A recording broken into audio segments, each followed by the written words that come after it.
All right, so I'm here at U-Haul and I'm getting my propane filled, but I bet you there's something you didn't know about your tanks.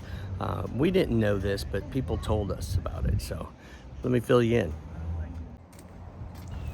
What you're gonna wanna do is take a look at the collar, and right this collar area right here around where the fill is and the turn on turn off knob is gonna be a date. It's gonna be your month and your year.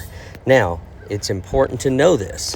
Now, you might be asking, why is this important? Well, it is important because these tanks commonly are referred to as expired after 12 years. Now, they can be recertified for another 5-year use, but you need to make sure that you take it to a reputable place so that they can recertify it.